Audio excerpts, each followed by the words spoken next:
சிறப்புரையாற்றுவதற்கு அன்னை ஃபாத்திமா பெண்கள் அரபிக் கல்லூரியினுடைய தலைமை ஆசிரியர் சகோதரர் மௌலானா வாசிம் கான் ஹசனி அவர்கள் வலைதளங்களும் பெண்களும் என்ற தலைப்பின் கீழ் உரையாற்றுவார்கள். அஸ்ஸலாமு அலைக்கும் வரஹ்மத்துல்லாஹி வபரகாத்துஹு. எல்லா புகழும் ஏக இறைவனாகிய அல்லாஹ் ஒருவனுக்கு மாத்திரம் உரித்தானதாக, அவருடைய சாந்தியும் சமாதானமும் நாம் எல்லாம் உயிரோட மேலாக நேசிக்கக்கூடிய உத்தம சத்திய தூதர் முஹம்மது நபி ஸல்லல்லாஹு அலைஹி வஸல்லம் அவர்கள் மீதும், அவர்களை பின்பற்றி வாழ்ந்த சத்திய சஹாபாக்கள், தபீஈன்கள், தபா தபீஈன்கள், சுஹதாக்கள், இமாம்கள், நல்லோர்கள் அனைவர்கள் மீதும், இன்னும் உங்கள் மீதும் எம் மீதும் ஒட்டுமொத்த இஸ்லாமிய சகோதர சகோதரிகள் மீதும் அல்லாஹுடைய சாந்தியும் சமாதானமும் என்றும் என்றென்றும் நின்று நிலவட்டுமாக பிரார்த்தனை செய்தவனாய். அன்பார்ந்த சொந்தங்களே, உறவுகளே, தாய்மார்களே, ஒரு முக்கியமான ஒரு தலைப்பின் கீழ் என்னை பேசுவதற்காக வேண்டி அழைத்திருக்கிறார்கள். என்னால் முடிந்த வரை உங்களுக்கு கொடுக்க வேண்டிய மார்க்க போதனையை, கல்வியை முடிந்த அளவு நான் உங்களுக்கு மத்தியில் பகிர்ந்து கொள்கிறேன். கொஞ்சம் அமைதியாக இருந்து என்ன சொல்கிறோங்கிறத கொஞ்சம் உள்வாங்குங்க. இது பயானா நீங்கள் நினைக்க வேணாம், ஒரு உரையாடல் மாதிரி தான்.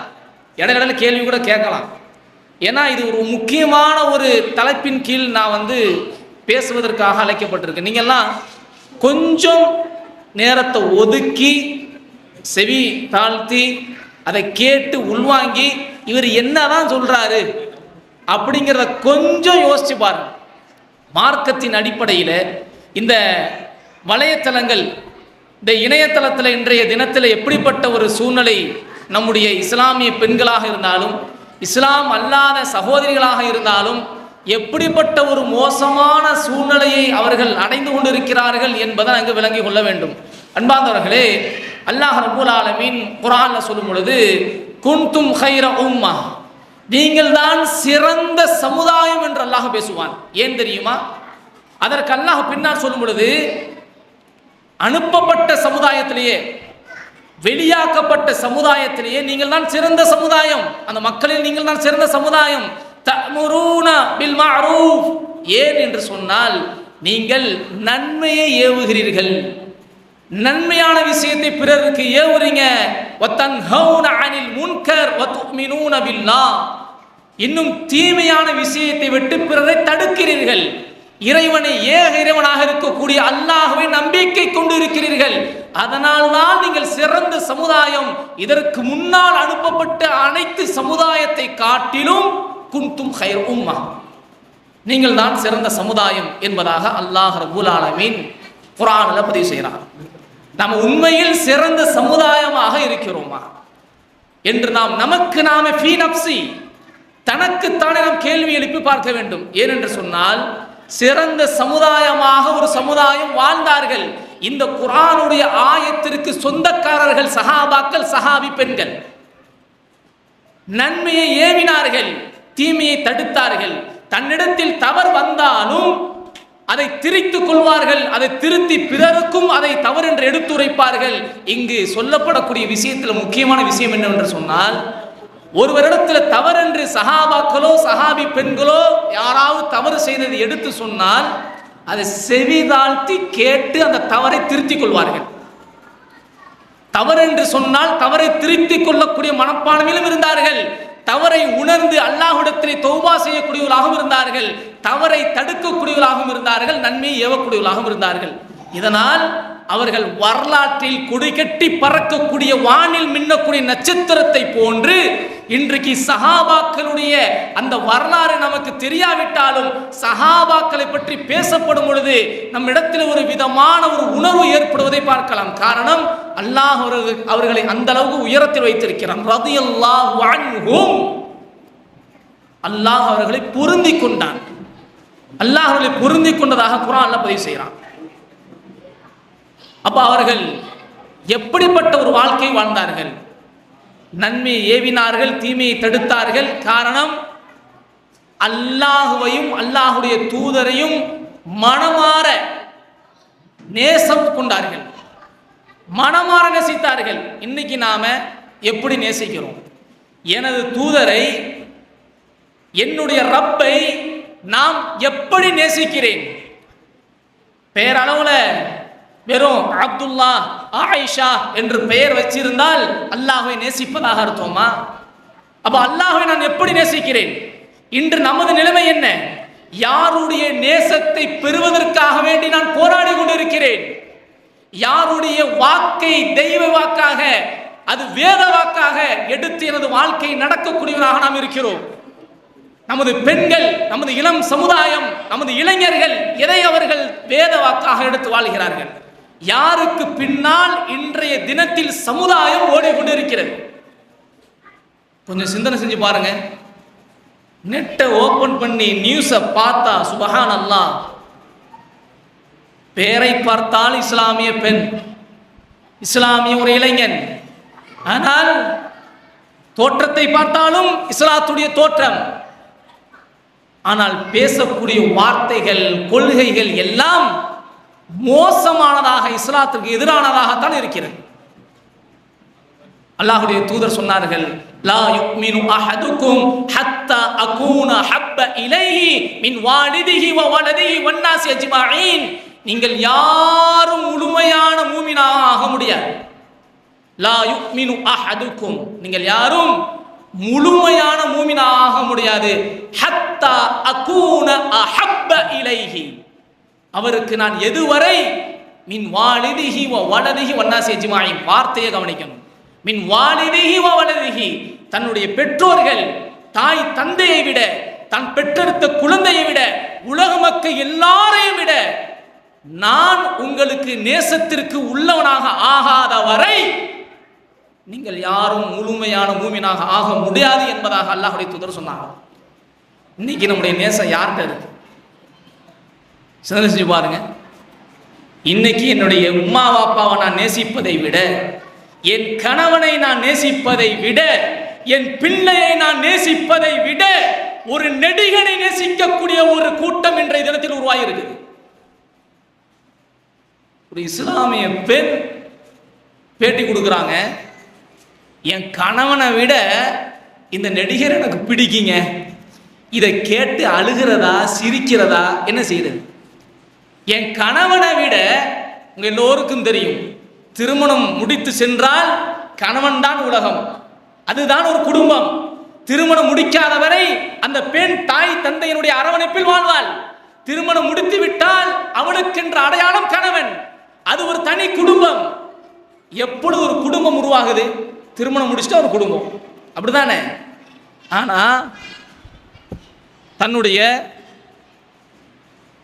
குடும்பத்தை காட்டிலும், தன்னுடைய மனைவியை காட்டிலும், தன்னுடைய கணவனை காட்டிலும், பிள்ளையை காட்டிலும் யார் நேசத்திற்குரியவர்?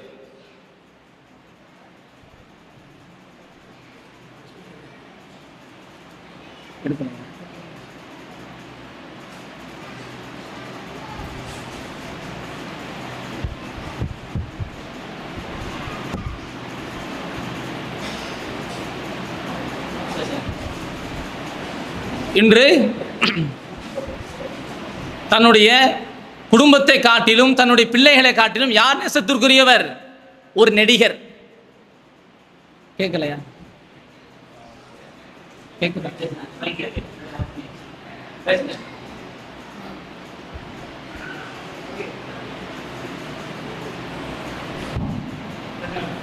ஒரு நடிகனை தான் இன்றைய தினத்தில் நம்முடைய சமுதாயம் நேசத்திற்குரியவனாக இருக்குது. இதுல அவளை என்ன தெரியுமா? பக்கத்துல கணவர் நிற்கிறார். ஆமா ஆமா, என்னை விட என் மனைவிக்கு அவரை தான் பிடிக்கும். அட வெக்கம் கட்டவங்க. இது நான் சொல்லல, ஹதீஸ்ல அல்லாஹ்வுடைய தூதர் சொன்னார்கள், 3 நபர்கள் சொர்க்கத்திற்குள் நுழைய மாட்டார்கள். தலாசத்துன் கத் ஹர்ரமல்லாஹு அலைஹிமுல் ஜன்னah, 3 நபர்களுக்கு அல்லாஹ் சொர்க்கத்தை ஹராமாக்கி விட்டான். நரகத்துக்கு போவாங்கன்னு சொல்லல, வார்த்தையை கவனிக்கணும். சொர்க்கத்தை அல்லாஹ் ஹராமாக்கிட்டான். சொர்க்கம் அவங்களுக்கு தடை. 3 நபர்ல முதலாள் யாருன்னா, முதுமினுல் ஹம்ர், மதுவை நிரந்தரமாக குடிக்கக்கூடியவர்கள், இளைஞர்கள், மற்ற மதுவை அவ்வப்போது வீக்கெண்டு ஜஸ்ட் ஃபார் ஃபன்னு எடுத்துக்கக்கூடிய சமுதாயம் கொஞ்சம் சிந்தனை செய்யணும். நான் டெய்லி குடிக்கக்கூடிய நிரந்தர குடிகாரம் இல்லையே, தௌபா செய்யாமல் கொடுத்தா குடிப்பேங்க, இல்லைனா குடிக்க மாட்டேங்க, இவன் நிரந்தர குடிகாரம் தான். கொடுத்தா குடிப்பேனா என்ன கொள்க? அல்லாட்ட தௌபா செய்து இனிமேல் அதை தொடமாட்டேன் என்று வராத வரை நிரந்தர குடிகாரம் தான். நான் மாசத்துல ஒரு தடவை தான் குடிப்பேன், வீக்கெண்ட்ல ஞாயிற்றுக்கிழமை மட்டும் குடிப்பேன், கொஞ்சம் கோணம் குடிப்பேன், என் நிலைமையெல்லாம் அது தடுமாறாது, நல்ல நிதானமா இருப்பேன், நீ குடிகாரம் தான். முதுமினும் ஹம்ர், நிரந்தர குடிகாரன், சொர்க்கத்திற்கு நுழைவது தடை. தாய் தந்தையை நோய்வினை செய்யக்கூடியவன் சொர்க்கம் செல்வதற்கு தடை. அடுத்ததாக அல்லாஹ்வுடைய தூதர் சொன்னார்கள்,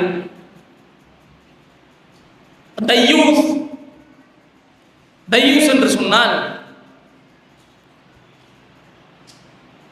தன்னுடைய குடும்பத்து இல்லாத வீட்டு உள்ள மானக்கேடான விஷயங்கள் நுழைவதை கண்டு கொள்ளாமல் இருக்கக்கூடியவன். இவனுக்கு அவன் பேர் என்ன சொல்லுவோம்? வீட்டில் ஒரு பெண் மார்க்கத்திற்கு முரணான விஷயங்களை செய்கிறாள், ஆடுகிறாள், பாடுகிறாள், அரைகுறை ஆடை உடுத்துகிறாள், இப்படி தேவையில்லாத மார்க்கத்தை அசிங்கப்படுத்தக்கூடிய ஆபாசமான செயல்கள்லாம் இடம்பெறுகிறது. இதை கண்டு கொள்ளாத குடும்ப தலைவர், தாய், தகப்பன், இவர்களுக்கு பெயர் தையூஸ். நம்ம தமிழ்ல சொன்னா வெக்கம் கெட்டவர்கள், அப்படிதானே? வேற ஏதாவது பேர் இருக்கா? பேர் தான் சொல்லுங்க, வேற எதுவும் எனக்கு தெரியல. வெக்கம் கெட்டவர்கள் இவர்கள் சொர்க்கத்திற்குள் நுழைய முடியாது, அவர்களுக்கு சொர்க்கம் தடை. இன்னைக்கு எத்தனை இஸ்லாமிய பெண்கள் ரீல்ஸுங்கிற பேர்ல திங்குன்னு குதிச்சுக்கிட்டு இருக்கு. தாய் தந்தை இறையல எப்படி அதை அங்கீகரிக்கிறாங்க? ஒரு கணவன் பார்க்க வேண்டிய ஒரு மனைவி இன்றைய தினத்தில் உலகம் முழுக்க அவருடைய அழகை வெளிப்படுத்துகிறார். அல்லாஹ்வுடைய தூதர் சொன்னார்கள், ஒரு பெண் நறுமணம் பூசியவளாய் பல ஒரு கூட்டத்திற்கு மத்தியில் அந்த நறுமணம் நுகரப்பட வேண்டும் என்ற எண்ணத்தோடு நடந்தால் ஃபஹிய ஜானியா, அவள் ஒரு விபச்சாரி என்று அல்லாஹ்வுடைய தூதர் சொன்னார்கள். அப்ப இதுக்கு இந்த நிலைமை என்று சொன்னால், இணையதளத்தில் வெக்கம் இல்லாமல் கூச்ச உணர்வு இல்லாமல் இப்படிப்பட்ட செயல்பாடில் ஈடுபடக்கூடியவர்களுக்கு என்ன பெயர் சொல்வது? இதை யார் கண்டிப்பது? பெற்றோர்கள் இதை கவனம் எடுக்க வேண்டாமா? பிள்ளைகளை அவர்கள் கவனிக்க வேண்டாமா? மானக்கேடான செயல்கள் வீட்டுக்குள் நுழைவதை பார்த்து கொண்டு ஆமா சொல்லிட்டேன் கேட்க மாட்டேங்குது, அடிச்சு வெளியே துரத்துங்க. இன்னைக்கு பேரண்ட்ஸ் என்ன சொல்றாங்க தெரியுமா? பிள்ளைகள் அவர்களுடைய பேச்சு கேட்கலனா எங்க பேச்சு கேட்குது, அது பேச்சதை நாங்க கேட்டு நடக்க வேண்டியதா இருக்குது. அப்ப காலத்துக்கும் அப்படியே விட்டுடுவீங்களா? அந்த பிள்ளைகள் திருந்துவதற்காக நடவடிக்கை எடுக்க மாட்டீங்களா? உங்கள் பேச்சை கேட்கவில்லை என்பதற்காக வேண்டி அவர்கள் எக்கடும் கெட்டு தொலைந்தால் என்ன என்று விட்டு விடுவோமா? இதற்காகத்தான் 10 மாதம் சுமந்து தாய்மார்கள் பெற்றார்களா? இதற்காக வேண்டித்தான் இரவு நேரத்தில் தனது குழந்தை கத்தும் பொழுதும் அழுகும் பொழுதும் அது வயிற்று வலியில் அழுகிறதா, பசியில் அழுகிறா என்று கண் விழித்து தோளில் போட்டுக்கொண்டு விடிய விடிய லாத்தி அங்கே இங்கேயும் நடந்து என் பிள்ளையை நான் தூங்க வைத்தனா? இதற்காக வேண்டித்தான் நான் கஷ்டப்பட்டு என் பிள்ளையை வளர்த்தனா? என் பிள்ளை வழிகட்டில் செல்வதற்காக வேண்டி, என் பிள்ளை நாளை மறுமையில் சொர்க்கத்திற்கு நுழையாமல் நரகத்திற்கு நுழைவதற்காக வேண்டி, இதற்காகத்தான் என் பிள்ளையை நான் பெற்றெடுத்தனா? அப்ப நம்முடைய கொள்கை என்ன? இப்ப நம்முடைய பிள்ளையுடைய வளர்ப்புடைய நிலைமை என்ன? கொஞ்சம் சிந்தனை செஞ்சு பாருங்க. இன்னைக்கு பெண்களுடைய நிலைமை அப்படிதான் இருக்கு, நம்முடைய பிள்ளையுடைய நிலைமை அப்படிதான் இருக்கு. போனை வாங்கி கொடுத்துட்டோம், அல்லாஹ் பாதுகாக்கணும். இந்த கொரோனான்னு ஒன்று வந்ததான் வந்துச்சு, எல்லா பிள்ளைகள்டையும் ஸ்மார்ட் போனு. கேட்டா பாடம் படிக்கிறதுக்கு ஒருத்தம் பாடம் படிக்கிறது கிடையாது, 10 வயசு மேல கூப்பிட்டு கேட்டா ஒன்னு ஃப்ரீ ஃபயர் விளாடுவான், இல்லைன்னா அந்த பப்ஜிக்கு மேல வேற ஏதோ ஒரு பப்ஜி வந்திருக்கு அதை விளாடுவான். இதைத்தான் விளாடுறான். நம்ம என்னைக்காச்சும் கண்டுக்கிறோமா? உலமாக்கள் ஊன்னு பேசுனாங்க, எதையும் கண்டுக்கல. ஏதோ ஒரு கேம்ல ஒரு காட்சியில வருது, அங்க இறைவனுக்கு இணை வைப்பதை போன்ற ஒரு காட்சி, உடனே வீடியோ எடுத்து போட்டு உலமாக்கள் ஃபத்வா கொடுக்குறாங்க, இந்த கேம் வளரக்கூடாது, ஹராமு, இதுல நிறைய இணை வைப்பு கலந்துருக்குன்னு சொல்லி கண்டுக்கல. அதுக்கு போட்டுட்டு அவன் பாட்டுக்கு வளரான். நம்ம கண்டுக்கிறது இல்லை. நம்ம பிள்ளை எதை பார்க்கிறான், எதை பேசுறான், என் பிள்ளை எதை பார்க்கிறது, எதை பேசுகிறது கண்காணிக்கிறோமா? கிடையாது. கேட்டா ஃப்ரீடம். ஃப்ரீடமா விட வேண்டியதுதான். அதுக்குன்னு என் பிள்ளை வழிகட்டில் போற அளவுக்கா, வழிகட்டில் போறக்கூடிய அளவிற்கா? ஒரு நடிகனை பார்ப்பதற்காக ஒரு இளைஞன் செல்கிறான். எல்லாம் நடந்த சம்பவத்தை பதிவு செய்யறேன். நம்ம பிள்ளைங்க எந்த நிலைமையில இருக்கிறாங்க, நம்முடைய வலைத்தளத்தில் எந்த அளவுக்கு பிள்ளைங்க மோசமாக இருக்கிறாங்கன்னு சொல்லி பாருங்க. ஒரு நடிகனை ஒரு இளைஞன் பார்க்க போறான். பார்த்துட்டு என்ன சொன்னா தெரியுமா? இதுவரைக்கும் வரலாற்றில் அப்படி ஒரு செய்தியை நான் கேட்டதில்லை, நீங்கள் கேட்டிருக்க மாட்டீங்க. நான் பிடித்த நோம்புக்கெல்லாம் இறைவன் எனக்கு கூலியை கொடுத்து விட்டான். நான் சிரிக்கவா இல்ல அப்படி ஓரமா உட்கார்ந்து அழுகிறதா எனக்கு தெரியல. நோம்புக்கு அல்லாஹ் கூலியை கொடுத்துட்டானா? அவரை பார்த்ததில்லை. அவரை பார்த்த உடனே கூலி கிடைச்சிருச்சுங்க. என்ன அல்லாஹ் சொல்றான், நோம்புக்கு நான் கூலி கொடுப்பேங்கிறான். மலக்குமார்கள் கூட கூலி எழுத முடியாது.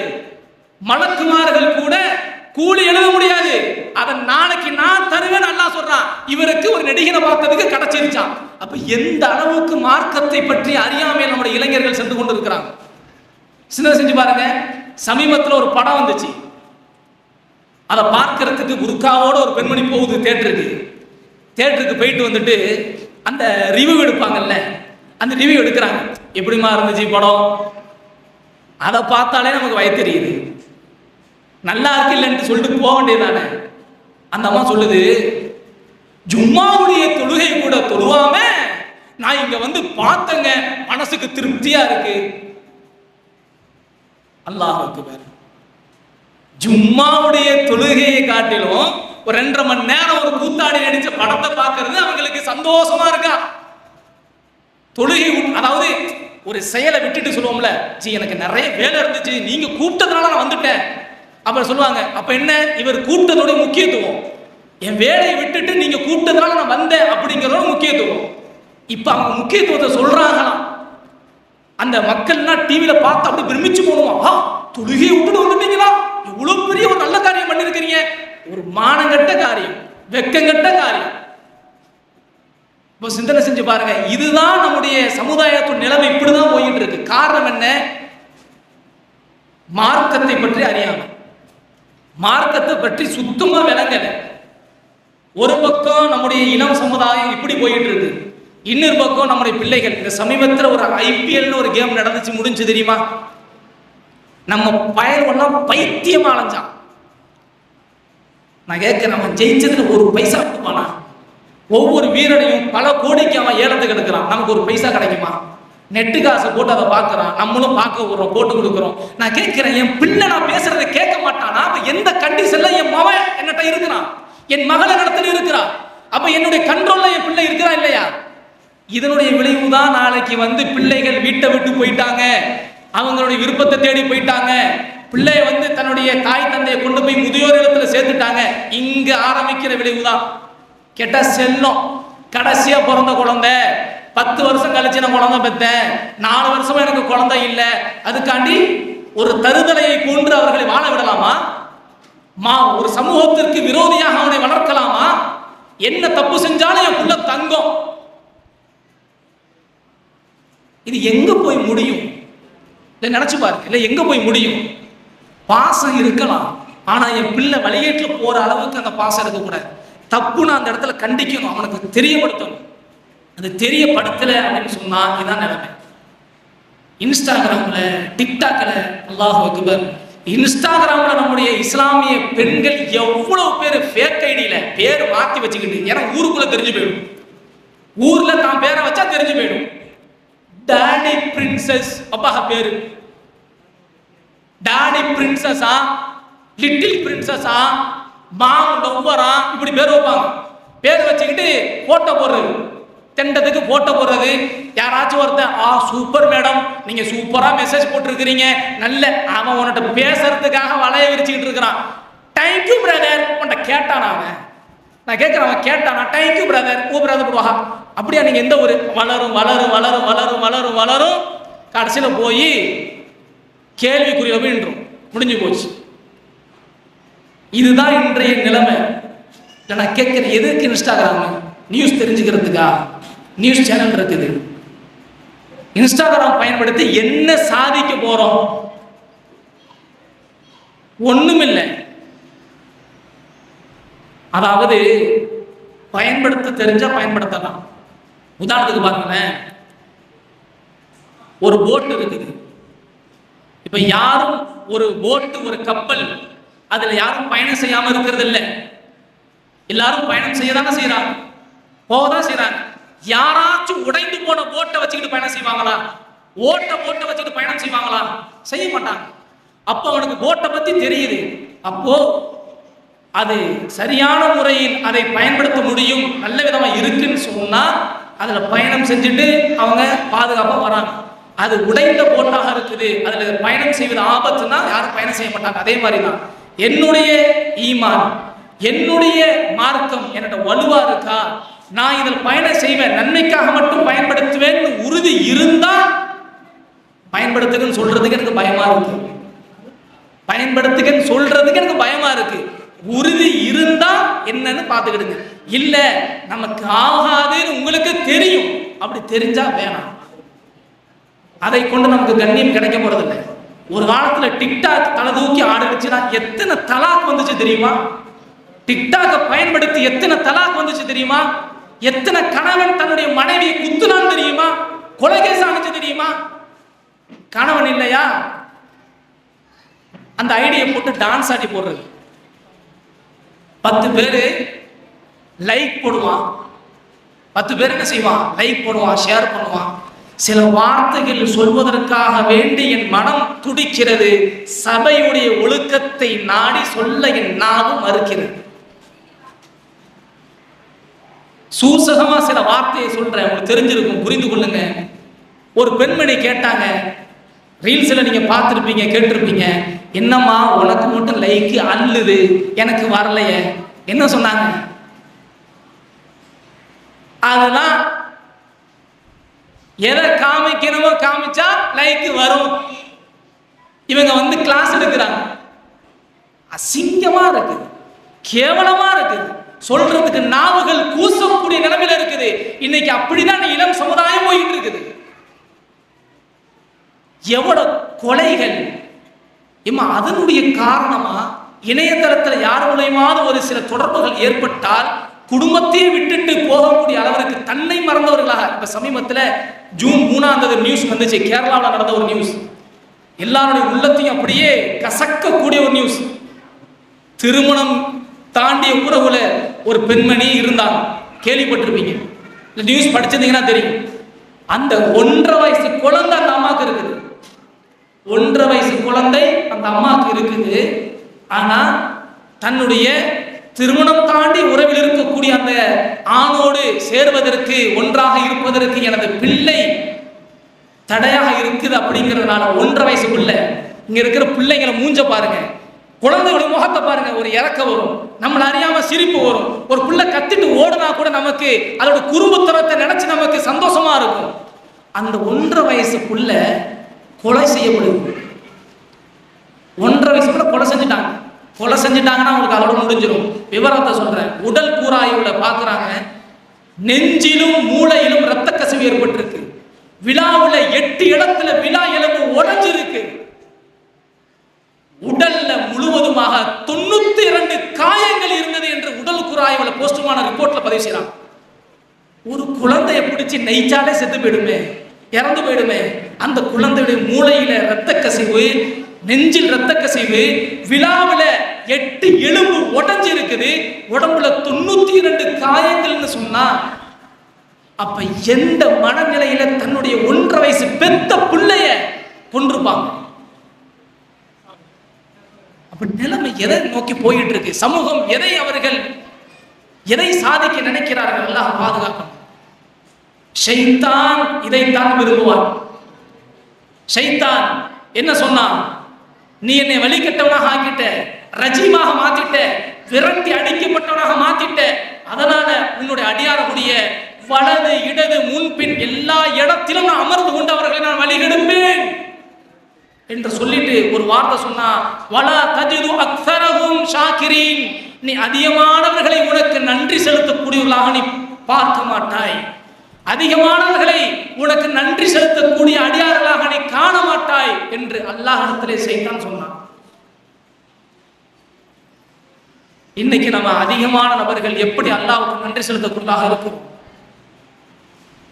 அல்லாஹ்வுடைய குர்ஆனுடைய போதனை, அல்லாஹ்வுடைய தூதருடைய போதனை எந்த அளவுக்கு எடுத்து நம்முடைய வாழ்க்கையை செயல்படுத்தக்கூடியவர்களாக இருக்கும்? சிந்தனை செஞ்சு பாருங்க. இன்னைக்கு நம்ம போட்டோ பிடிச்சி ஸ்டேட்டஸ்ல வைக்கிறோம், சும்மா வைக்கிறோம். ஓதன புள்ள திருமணத்துக்கு வீடியோ எடுத்து ஒரு சினிமா பாட்டை போட்டு வாட்ஸ்அப் ஸ்டேட்டஸ்ல வைக்குது. என்னத்தை ஓதுனுச்சு? என்ன உள்ளத்துல கல்வில என்ன இறங்குனுச்சு? சிந்தனை செஞ்சு பாருங்க. போட்டோ வச்சாலே ஏதாவது ஒரு பிஜிஎம் போடணும், ஒரு பாட்டை போட்டு வச்சாதான் மனசுக்கு திருப்தி.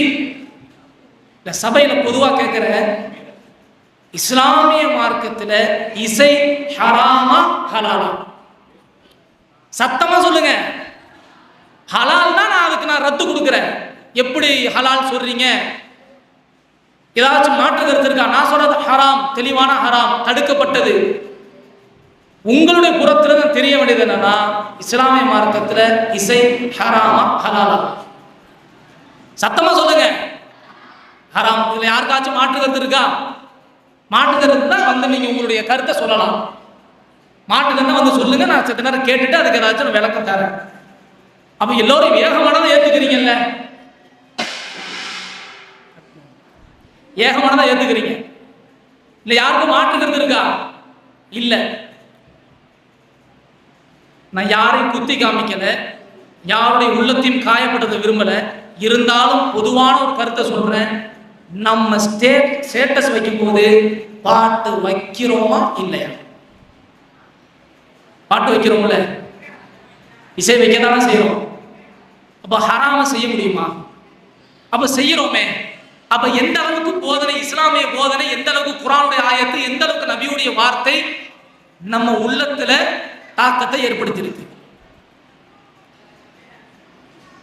நீங்களே சொல்லுங்க, எந்த அளவுக்கு நாம தாக்கத்தை ஏற்படுத்தி இருக்குது? அப்போ ஹராம் தெரிஞ்சு ஒண்ணு செய்யறோம்னா அப்ப வேற ஹராமையும் செய்வோம், வேற ஒரு ஹராமையும் செய்ய துணிவோம். இல்ல அதை வைக்கிறதுனால நமக்கு என்ன கிடைக்க போகுது? இல்ல என்னன்னா, ஒரு தனியா ஒருத்த பாட்டை கேட்டா கூட அவனோட முடிஞ்சு போயிடும். அவன் கேட்டா, அவன் பாவத்தை கேட்டா போயிட்டான். ஸ்டேட்டஸ்ல வைக்கிறப்ப 100 பேர் பார்ப்பான். அதை 100 பேர் பார்க்க வச்சதுடைய பாவம் நமக்கு வரும். அவன் ரீஷேர் பண்ணுவான், அதை 100 பேர் பார்ப்பான். என்ன ஆகும்? 1000 பேர் அப்படியே போயிட்டு இருக்கும். சதக்கத்துல் ஜாரியா, நன்மையில பாவத்துல தொடர்படியாக வரக்கூடிய நன்மையில பாவத்துல பின்ன. அப்ப பாருங்க, செய்யக்கூடாதுன்னு தெரிஞ்சு செய்யறோம். அப்ப நம்முடைய மனநிலை எப்படி இருக்குது? குடும்பத்துல கஷ்டமா இருக்குங்க.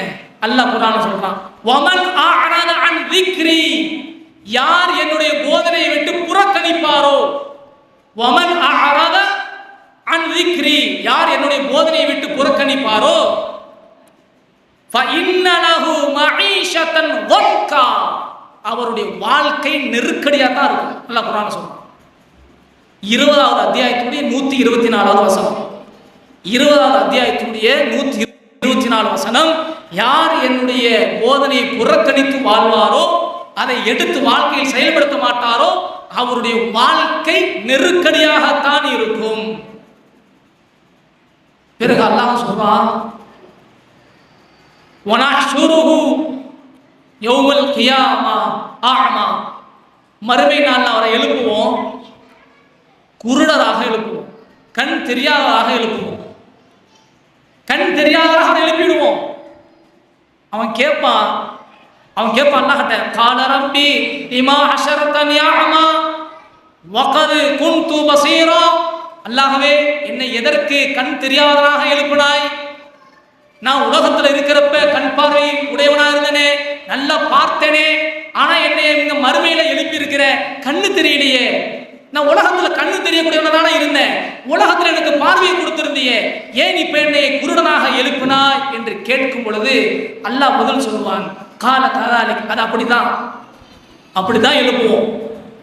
என்னங்க இது அநியாயமா இருக்கு, தோணுதா இல்லையா? என்ன அப்படிதான் எழுப்புவோம்னு சொல்றான். அல்லாஹ் அடுத்து தொடர்ந்து சொல்றான், அத்தத்க ஆயாத்துனா, உன்னிட்ட என்னுடைய ஆயத்துகள் வந்தது, வசனங்கள் வந்தது, இதை செய்யணும், இதை செய்யக்கூடாது, இப்படி செய்யணும், அப்படி செய்யணும் என்று எல்லா விதமான போதனையும் உன்னிடத்தில் வந்தது. ஃபனசீதஹா, நீ அதை மறந்தாய், அதை நீ செய்யல. கதாலிக்கல் யௌம் துன்சா, அதே மாதிரி நாங்க இன்னைக்கு உன்னை மறந்துட்டோம், முடிஞ்சு போச்சு.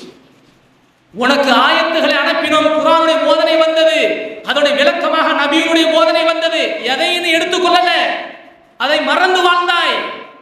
அதே மாதிரி தான் இன்னைக்கு நாம ஒன்னே மறந்துட்டோம், முடிஞ்சு போச்சு. அன்பார்ந்தவர்களே, இந்த உலகத்தில் நாம் செய்யக்கூடிய எல்லா விதமான விஷயத்திற்கும் நாளை மறுமையில கண்டிப்பா கூலி இருக்குது. இங்க மனிதர்கள் அநியாயத்தை கேட்கிறாங்களோ இல்லையோ, மேல ஒருத்தன் பார்த்துக்கிட்டு இருக்கான், கண்டிப்பா கேட்பான், கண்டிப்பா அதற்கான விளைவு நாளை மறுமையில் கொடுக்கப்படும். அன்பார்ந்தவர்களே, அல்லாஹ் ரப்பல் ஆலமீன் உன்னிடத்தில் அல்லாஹ் சொல்லும் பொழுது, யா அய்யுஹல்லதீன ஆமனூ கூ அன்ஃபுஸக்கும் வ அஹ்லீக்கும் நாரா, ஓ ஈமான் கொண்டவர்களே, உங்களுடைய குடும்பத்தாரை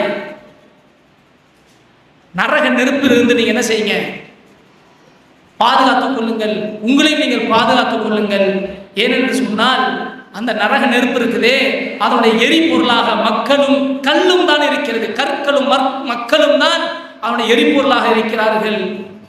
அந்த நரகத்திலே மிக கடுமையான அலைகா, அந்த நரகத்தின் மீது மலாயிகா மலக்குமார்கள் இருப்பார்கள், கிலாதுன் ஷிதாதுன், ரொம்ப கடுமையாக ரொம்ப கோரமான வழக்குகள் அதன் மீது இருப்பார்கள். அவர்கள்ட்ட என்னென்னு கத்தினாலும் என்னென்னு புலம்பினாலும் அவர்கள் நமக்கு எந்த பதிலும் கொடுக்க மாட்டார்கள். எந்த அளவுக்கு என்று சொன்னால், அல்லாஹ் எதை ஏவினானோ அதைத்தான் செய்வார்கள், அதற்கு மாற்றம் செய்யவே மாட்டார்கள், அதற்கு மாற்றம் செய்யவே மாட்டார்கள். அப்படிப்பட்ட மலக்குமார்கள் இருப்பார்கள். ஆக அன்பார்ந்தவர்களே, சொர்க்கம் நரகம் என்று படைக்கப்பட்டிருப்பது நமக்காக வேண்டித்தான். நம் நன்மையை செய்தால் சொர்க்கத்திற்கு நுழைய போகிறோம். இறைவன் யாரையும் நரகத்தில் போடுவதை விரும்ப மாட்டான், இறைவன் யாரையும் நரகத்தில் போடுவதை விரும்ப மாட்டான். ஆனால் அதை தாண்டியும் நரகத்துக்கு நம்ம போறோம்னா நம்மளை விட ஒரு மோசமான ஒரு அநியாயக்காரர் யாரும் இருக்க முடியாது. என்னங்க அப்படி சொல்றீங்க? சில அல்லாஹ் கொடுத்திருக்கக்கூடிய வெகுமதிகளை மட்டும் சொல்றேன். ஒரு ஜும்மாவிலேருந்து இன்னொரு ஜும்மா தொழுவிட்டு இருக்காங்களா, சின்ன சின்ன பாவங்கள் மன்னிக்கப்படுது, சின்ன சின்ன பாவங்கள் மன்னிக்கப்படுது. அதே மாதிரி அரஃபாவுடைய நோன்பு பிடித்தால் வருடத்துடைய பாவம் மன்னிக்கப்படுது, ஆஷுடைய நோன்பு பிடித்தால் வருடத்துடைய பாவம் மன்னிக்கப்படுது. ரமலான்ல இரவு நேரத்தில் அல்லாஹ் கையை விரித்து பாவம் மன்னிப்பு அல்லாஹ் இருக்கிறான். மற்ற நாட்கள்லையும் இரவு நேரத்தில் அல்லாஹ் பாவம் மன்னிப்பு கேட்கிறான். ரமலான்ல லைலத்துல் கத்ர்னு கடைசி 10 ஒற்றைப்படையில் அல்லாஹ் கொடுக்கிறான். அல்லாஹ் சொல்லும் பொழுது கைரும் மின் அல்ஃபி ஷஹர்னு அல்லாஹ் சொல்றான். 1000 மாதம் அல்ல. மின்னுங்கிற இந்த அரபி வார்த்தை விட என்ற அர்த்தத்தில் இந்த இடத்துல இடம் வருது. அப்போ 1000 மாதத்தை விட, 1000 மாதம் நம்ம கணக்கு போட்டா 83 ஆண்டுகள். 1000 மாதத்தை விடனா 1000 மாதத்தை காட்டிலும் அதிகமா. ஆனா இங்க சொல்றது 1000 மாதத்தை விட. அப்ப தோராயமா நம்ம 1000 மாதம் போட்டா கூட 83 ஆண்டுகள். அந்த இரவுல நீங்க ஒரு சஜிதாவில் அல்லாஹ்ட்ட மன்னிப்பு கேட்கறீங்க, குர்ஆனுடைய ஆயத்தை ஓதுறீங்க, ஒரு சதக்கா செய்றீங்க, அல்லாஹ்ட்ட பாவ மன்னிப்பு கேட்கறீங்க, அல்லாஹ்வை தொழுகிறீங்கன்னு சொன்னா 83 ஆண்டுகள் அல்லாஹ்வை தொழுத நன்மை, சதக்கா செய்த நன்மை, அல்லாஹ்ட்ட பாவ மன்னிப்பு கேட்ட நன்மை. 83 வருஷம். நாம முதல்ல 83 வருஷம் இருப்போமா? நாம முதல்ல 83 ஆண்டு இருப்போமா? ஒரு ரமலானுடைய ஒரு இரவை அந்த லைலத்துல் கத்ரை பெற்றுக்கொண்டால் இந்த நன்மை. என் வயசு உதாரணத்துக்கு ஒரு 50ன்னு வைப்போம், இல்லை 40ன்னு வைப்போம். இதுல எத்தனை லைலத்துல் கத்ர் கடந்து போயிருக்கும்? எத்தனை 83 ஆண்டுகள். இவ்வளவு ஆண்டுல அவன் ஒரு லைலத்துல் கத்ரை எல்லா ஆண்டுலையும் அடைந்து கொண்டான் என்று சொன்னால், இரவு நேரத்தை வீணடிக்காமல் கடைசி 10 அமல் செய்திருந்தான் என்று சொன்னால் அவனுடைய நன்மை அதிகமா இருக்குமா, தீமை அதிகமா இருக்குமா? சொல்லுங்க. நன்மை அதிகமா இருக்குமா, தீமை அதிகமா இருக்குமா? நன்மை தானே இருக்கும். அப்படி நன்மை செஞ்ச ஒருத்தர் நரகத்துக்கு போவாரா? சொல்லுங்க. தாய் தந்தையை பராமரித்தால் நன்மை, கணவன் மனைவி அன்போடு பார்த்து சிரித்து கொண்டால் நன்மை. ஏன் கணவன் அன்போடு தன் மனைவியினுடைய வாயில் ஒரு கவலை உணவை ஊட்டி விட்டால் சதக்காவுடைய நன்மை. இன்னைக்கு அதெல்லாம் நமக்கு கேவலமா இருக்கும், அசிங்கமா இருக்கும். ஆயிஷா ரலியல்லாஹு அன்ஹா சொல்றாங்க, நான் கடித்த அதே துண்டில், இறைச்சியுடைய துண்டில் அதே இடத்துல அல்லாஹ்வுடைய தூதர் சாப்பிடுவாங்க. அல்லாஹ்வுடைய தூதர் ஆயிஷா அவங்க ஓட்டப்பந்தயம்லாம் விளையாண்டுருக்கிறாங்க. கணவனுடைய உறவுகள் இதுல நன்மை. இஷாக்கு பிறகு தேவையில்லாமல் விழித்திருக்க கூடாது. கணவன் மனைவி பேசுறதா விழித்திருக்கலாம், முழிச்சிருக்கலாம், நன்மை. இப்படி பல வகையில் அல்லாஹ் ரப்பல் ஆலமீன் சொர்க்கத்திற்கு போறதுக்காக வேண்டி நன்மையை வாரி அள்ளி கொடுக்கிறான். அதை தாண்டி ஒருத்தன் பாவம் அதிகமாகி நரகத்துக்கு போறானா அவன் நிலைமை எப்படிப்பட்டதாக இருக்கும் சிந்தனை செஞ்சு பாருங்க. அன்பான இஸ்லாமிய சொந்தங்களை உறவுகளே, அந்த அடிப்படையில் நாம இந்த இக்கட்டான கால சூழ்நிலையில் நம்ம பிள்ளைகளை கண்காணிக்கக்கூடியவர்களாக இருக்க வேண்டும். நமது பிள்ளைகள் வலைதளத்தை எப்படி பயன்படுத்துகிறாங்க அப்படிங்கிறத நாம பார்க்க வேண்டும். அவர்கள் தேவையில்லாமல் நெட்டு நோண்ட விட்டுட்டு நம்ம வேடிக்கை பார்க்கக்கூடாது. பிள்ளையோட அழுகை நிறுத்தணுமா, ஃபோனை கொடுத்துட்றோம். இன்னைக்கு வேற வழியில் கட்டாயமாகி போச்சு. அவங்க எதை பார்க்குறாங்க எதை செயல்படுத்துகிறாங்கன்னு தெரியல. நம்முடைய பிள்ளை என்னத்தை பார்க்குறான், எதை யூஸ் பண்ணுறான்னு தெரியல. அதை கண்காணிக்கக்கூடியவர்களாக இருக்கணும். அதே மாதிரி அல்லாஹ் ரசூலை பற்றி நம்முடைய பிள்ளைகள்கிட்ட, நம்முடைய பெண் பிள்ளைகிட்ட அதிகமாக பேசக்கூடியவங்களா இருக்கும். நாம வீட்டில் கரெக்டாக தொழக்கூடியவங்களா இருக்கும். இல்லைன்னா கேட்பா, நீங்க தொழுறீங்களா, திரும்பி நம்மள கேள்வி கேட்பான். இதனாலே நம்ம பிள்ளைகளை பார்த்து தொழுவுறியா போறியான்னு கேட்கறதே இல்லை. ஏன் நம்மளை திருப்பிட்டு கேட்டுருவான், நீ தொழுவுறியாமா, என்ன மட்டும் சொல்ற, நான் தொழுவ மாட்டேன், நான் குரான் ஓத மாட்டேன், என் புள்ள மட்டும் ஓதணும். அப்ப நான் சொர்க்கத்துக்கு போவானா, என் புள்ள சொர்க்கத்துக்கு போனா போதும். இது என்ன இது? இப்போ தொழுகையில் எவ்வளோ அலட்சியமா இருக்கும் சிந்தனை செஞ்சு பாருங்க. இப்போ நாம சரி செய்து கொண்டால் நம்ம கேட்கக்கூடிய கேள்வி அவனுடைய உள்ளத்துல அது நல்ல ஒரு பிரதிபலனை ஏற்படுத்தும். அந்த அடிப்படையில் நாம தொழக்கூடியவர்களாக, வணங்கக்கூடியவர்களாக, குரானை வீட்டில் ஓதக்கூடியவர்களாக இருக்கணும். தினமும் தூங்குவதற்கு முன்னால எப்பா ஸ்கூல் ஹோம்ஒர்க் செஞ்சியா, டியூஷன் போறியா கேட்குறோமா இல்லையா, பிள்ளைகள்கிட்ட கேட்குறோமா இல்லையா. அதே மாதிரி 5 நிமிஷம் நபியோட ஹதீஸை சொல்லி ஒரு வரலாறு சொல்லி சின்னதாக 5 நிமிஷம் சொல்லலாமே, அவன் உள்ளத்துல இடம் வருமே, அதையெல்லாம் சொல்ல மாட்டான். 7 மணி நேரம் ஸ்கூல் போறான் பிள்ளை, ஆம்பளை பிள்ளை பொம்பளை பிள்ளையா இருந்தாலும் 7 மணி நேரம் ஸ்கூலு விட்டு வந்துட்டா 2 மணி நேரம் டியூஷன். 6வது படிக்கிறவன், 5வது படிக்கிறவன், 7வது படிக்கிறவன், 8வது படிக்கிறவன் ஸ்கூல்ல 7 மணி நேரம் படிச்சு பாஸ் ஆக மாட்டானா, ஆனா 2 மணி நேரம் டியூஷன் போய் பாஸ் ஆவானா. அதனால 1 மணி நேரம் பள்ளி வாசலுக்கு பள்ளியில ஓத அனுப்ப முடியாதா கேட்டா, எங்களுக்கு மார்க்க கல்வி முக்கியம், உலக கல்வி முக்கியம். இந்த நெடிப்புலாம் நம்ம நடிக்க கூடாதுங்க. இதெல்லாம் வேணாம். அது நான் மார்க்க கல்வியும் முக்கியம், உலக கல்வியும் முக்கியம். அப்போனா மார்க்க கல்விக்கு அனுப்பணும். எல்லா ஊருடைய மதரசாவுடைய அவலங்களே அதான். எக்ஸாம் வந்துட்டா தொடர்ந்து லீவு, டியூஷனுக்கு அனுப்பி வச்சிருவோம். அதுக்கு நம்ம மாற்று ஏற்பாடு கேட்போம். 1 மணி நேரம் அதில் வர்றது அவன் 1/4 மணி நேரம் லேட்டு, 3/4 நேரம் தான் ஓதுவான். அதுல நம்ம எப்படி அந்த நேரத்தை வாங்குறது? ஸ்கூல் டயத்தில் 9 மணி ஆயிட்டா ஜாமா வாங்குறதுக்கு அனுப்ப மாட்டோம், பக்கத்து வீட்டுக்கு ஏதாச்சும் பொருள் வாங்குறதுக்கு அனுப்ப மாட்டோம். பள்ளி நேரத்தில் கொஞ்சம் போய் சக்கரை வாங்கிட்டு வா, கொஞ்சம் போய் உப்பு வாங்கிட்டு வா, அவ வீட்டுல போய் இந்த ஜாமானை கொடுத்துட்டு வா. அவன் வருவான், கொடுத்துட்டு 1/4 மணி நேரம் லேட்டா கேட்ட அம்மா கொடுக்க சொன்னாஹா, அவ வீட்டுல கொடுக்க சொன்னாஹா, அப்படி போயிடுச்சு இப்படி போயிடுச்சு. பள்ளியில் நம்ம யூனிஃபார்ம் தச்சு கொடுத்தா போட்டுட்டு வர மாட்டான். கேட்டா துவைச்சு போட்டேன். ஸ்கூலுக்கு 2 இல்லை 3 4 யூனிஃபார்ம் இருக்கும். ஆனா பள்ளியில் ஏதாச்சும் யூனிஃபார்ம் தச்சு கொடுத்தா போட மாட்டோம். கேட்டா அப்பதான் துவைச்சு கிடக்கு. காலையிலேருந்து காயாத யூனிஃபார்ம் சாயங்காலம் தான் காயும். அப்போ மார்க்க கல்விக்கு எந்த அளவுக்கு நம்ம முக்கியத்துவம் கொடுக்கிறோம்? நம்ம எப்போ ஒரு மணி நேரமாச்சும் நம்ம பிள்ளைகளுக்கு மார்க்க கல்வியோட முக்கியத்துவம் கொடுக்கிறோமோ அப்போதுதான் நம்முடைய பிள்ளைகளுடைய உள்ளத்துல மார்க்கத்தை பற்றி, அல்லாஹை பற்றி, அல்லாஹுடைய தூதரை பற்றியான விழிப்புணர்வு ஏற்படும். பள்ளி வாசல்ல போய் தொழ சொல்லணும். நம்ம பிள்ளை வீட்டில் தொழுகிறானா, பெரிய பிள்ளையா இருக்கிறானா, பள்ளியாசல் போய் தொழுகிறான்னு சொல்லணும். பள்ளிக்கு அனுப்பக்கூடியவர்களாக இருக்கணும். இன்னைக்கு தொழுகையில கவனமே இல்லை. தொழுகையை பற்றி இன்னைக்கு நம்ம அலட்சியமா இருக்கிறோம். பெண்கள்கிட்ட ஒரு சில இடத்துல தோய்வாயிடுது. அன்பாந்தவர்களே, கடைசியா இந்த தொழுகையை மட்டும் சொல்லி முடிச்சிடுறேன். ஏன்னா இன்னைக்கு தொழுகையுடைய விஷயத்துல எந்த அளவுக்கு இருக்குன்னு சொன்னா, தொழுகை விட்டுட்டோம்னா, ஒரு வக்து தொழுகையை விட்டுட்டோம்னா சரி நாளையிலேருந்து கரெக்டாக தொழுவோம் அப்படின்னு நினச்சிக்கிட்டு இருக்கோம். அந்த தொழுகையை விட்டதுடைய அச்சமோ பயமோ ஒரு வருத்தமோ மட்டும் வர்றதே கிடையாது. இமாம் தஹபி, ஷம்சுதீன் தஹபி ரஹ்மத்துல்லாஹி அலைஹி கிதாபுல் கபாயிர் அப்படின்னு சொல்லி பெரும் பாவங்கள்னு ஒரு புத்தகம் எழுதியிருக்கிறாங்க. அந்த புத்தகத்துல தொழுகையை விட்டவன் என்ற தலைப்புல படிச்சு பார்த்தீங்கன்னா ஒரு இடத்துல கூட தொழுகையை விட்டவனுங்கிற செய்தியே வராது. தொழுகையை தொழுதான், நேரத்தை கடத்தி தொழுதான். லுஹருடைய தொழுகை அசர்ல தொழுகிறது, அசருடைய தொழுகை மகரிப்ல தொழுகிறது. இது பெரும்பாவனை எழுதி வச்சிருக்காங்க இமாம். இதுவே பெரும்பாவனை எழுதுறாங்க. இன்னைக்கு நம்ம தொழுகையை தொழுகிறது இல்லை. ஏனை விளக்குவோம், பாத்திரம் விளக்குவோம், கடைசியில செத்த நேரம் அசருவோம், அசர் தொழுகை போயிடும். அன்பான இஸ்லாமிய சொந்தங்களே உறவுகளே, தொழுகையை நம்ம சரி செய்யணும். பக்து வந்தவனை தொழக்கூடியவர்களாக இருக்கணும். நமது பெண் பிள்ளைகளை அதுக்கு நம்ம தயார்படுத்தணும். குர்ஆன் சுன்னாவின் அடிப்படையில் அவங்க நடப்பதற்கு நம்ம முயற்சி செய்யணும். அவர்களுக்கு குர்ஆனை படிப்பதற்கான வழிகளை ஏற்படும். தொழுகையில நம்ம கவனம் செலுத்தணும். அப்படிப்பட்ட ஒரு பெண் பிள்ளைகளாக வளர்ப்பதற்கு நாம் முயற்சி எடுக்க வேண்டும். நமது வீட்டில் இருக்கக்கூடிய பெண் பிள்ளைகளை தொழுகக்கூடிய விஷயத்தில் கவனம் செலுத்துங்க. அவங்களுக்கு தேவையில்லாமல் ஃபோன் கொடுக்காதீங்க. இந்த இன்ஸ்டாகிராம்லாம் நமக்கு வேணாம், தேவையில்லாத பதிவுகள் வேணாம்.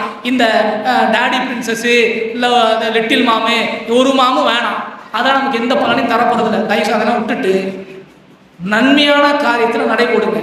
நாளைக்கு மறுமையில் நல்ல ஒரு உயர்ந்த அந்தஸ்துல அல்லாஹ் ரப்பல் ஆலமீன் உங்களை அனைவரையும் ஆக்கிவர்கள வேண்டும் என பிரார்த்தனை செய்வோம்.